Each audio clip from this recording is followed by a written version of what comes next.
Hello friends, આ એક નવી રેસીપી તમારા માટે લઈને આવીશું. સાદી અને સિમ્પલ અને ઢોકળી પૂરેપૂરી આખી રહેશે, તૂટશે નહીં એ રીતે દાળ ઢોકળી બનાવવાની છે. ખૂબ જ સરળ છે અને આ દાળ ઢોકળી ખાવાથી બહુ પ્રોટીન હોય આ દાળમાં અને બધાને ભાવે, નાના મોટા બધા ખાઈ શકે. હવે આપણે કુકરમાં પાણી ગરમ કરવાનું છે અને એમાં આપણે તુરની દાળ ધોઈને એમાં નાખી દેવાની છે. પછી આપણે એમાં ટમેટાં નાખવાના છે. એટલે આપણે આને ખાલી બાફી લેવાની છે. ટમેટાં, મરચી અને હળદર અને મીઠું નાખીને આપણે એને બાફી લેવાની છે. હાવ બાફી નાખવાની, બાફી લેવાની છે. હવે આપણે ઢાંકણો બંધ કરી દઈએ. પછી આપણે ઢોકળીનો લોટ બાંધી લેવાનો છે. એના માટે આપણે જેટલી ઢોકળી બનાવી હોય એટલું પાણી લેવાનું. એટલે મેં અડધો ગ્લાસ જેટલું પાણી લીધું છે. એમાં ચપટી હળદર નાખવાની, કોથમરી નાખવાની કાપી ઝીણી, અને હવે આપણે સ્વાદ પ્રમાણે મીઠું નાખી અને હવે આપણે છે ને લોટ બાંધી લેવાનો છે. લોટ બાંધવામાં ખાસ ધ્યાન રાખવાનું કે લોટ આપણો કડક જ રાખવાનો, ઢીલો લોટ નહીં રાખવાનો, નકર આપણી ઢોકળી ઢીલી બને.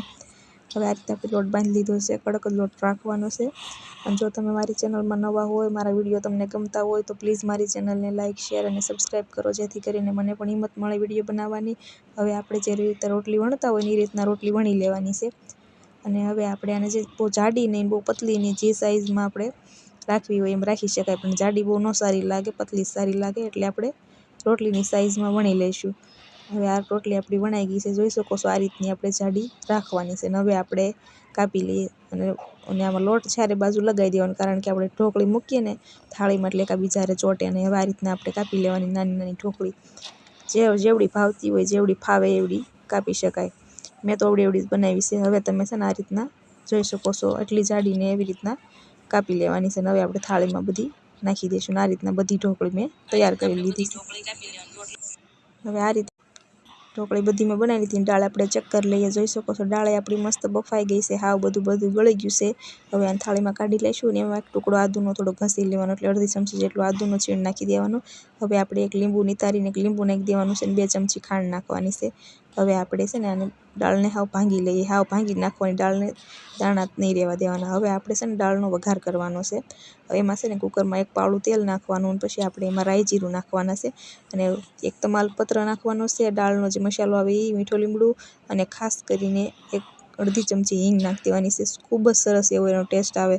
અને વઘાર કરો ને એટલે તરત ઢાંકી દેવાનું, એટલે બધોય વઘાર અંદર દાળની અંદર બેસી જાય. આ રીતના હવે દાળ બધી આપણે નાખી દેવાની છે. થોડુંક મીઠું પહેલાં નાખ્યું હતું, થોડુંક પછી નાખી દીધું, એટલે સ્વાદ હરખો થઈ જાય. હવે અડધી ચમચી જીરું નાખી દઈશું. અને આવી રીતના ઉફાણું આવે ને, દાળ ઉકળે પછી જ આપણે એમાં ઢોકળી નાખવાની છે, નકર આપણી ઢોકળી હાવ ઢીલી પોચી પડી જાય.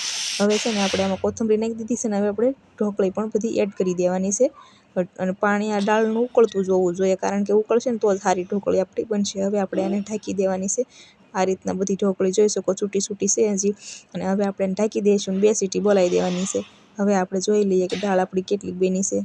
જોઈ શકો છો ફ્રેન્ડ્સ, આપણી દાળ ઢોકળી તૈયાર થઈ ગઈ છે. નીચે ચોટતી નથી અને બધી ઢોકળી આખી જ રહી છે. દાળ ઢોકળી એ કંઈ તૂટી નથી. એ રીતના આપણે બનાવવાની છે.